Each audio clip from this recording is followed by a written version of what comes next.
the Fed has hung their hat on. We can keep rates high for longer because the economy hasn't broken. The job market's so strong. But that's because they don't know how to read these reports. We're already seeing weakness in the job numbers. Just a couple of months ago, if you take a look from July, there's something called the birth-death model, and that measures births of new businesses and closure or deaths of businesses. This is terrible at getting inflection points. So the July numbers came out and they showed, hey, we gained 280,000 jobs. But that was because of something called a seasonal adjustment. The actual number that came in is saying we lost 871,000 jobs. But with a stroke of a pen or a keyboard, they made 871 job losses turn into 280,000 job gains simply by saying, oh, there's seasonal factors. Well, the fact is we lost 871,000 jobs. That's over 1,150,000 job change just by a keystroke and not by real life.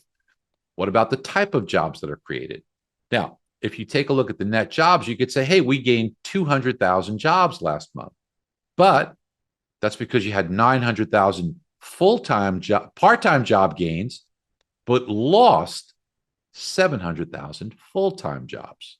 So you net the two out. Yeah, it nets out to 200,000 more jobs, but we're losing full-time jobs and gaining part-time jobs. This tells me you've got multiple job holders, people trying to make ends meet. And nobody looks at hours worked.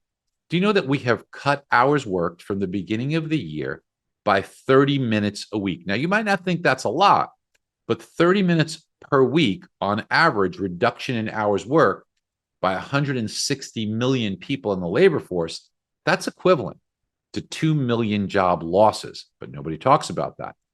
But you can see the trend. In 2022, we averaged 399,000 jobs created a month. That's 4.8 million for the year. If you take a look at the last 12 months, September of 22 to August of 2023, you can see we had a much smaller number, 250 or 3.1 million for that 12-month period. Look at the last 6 months. We averaged 195. On an annualized basis, that's 2.3. The last 3 months, it's only 150. But it gets worse than that because they're constantly revising these numbers. There was a benchmark revision done for the numbers earlier this year that showed minus 306,000.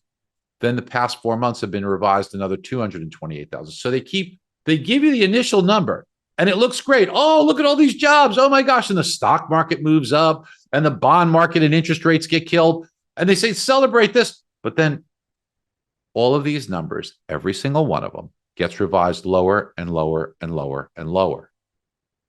Now, one of the things that we're going to get tomorrow that I'm very interested about at 10 a.m., we'll get the JOLTS report. That's Job Openings and Labor Turnover Survey, JOLTS.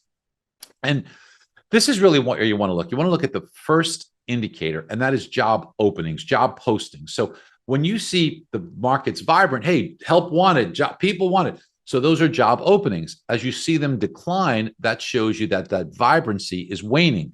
And you could clearly see this because in 2022, there was like 12 million job openings. It's down to 8.8 million. I think this will be much less tomorrow morning at 10 a.m. when we get the number.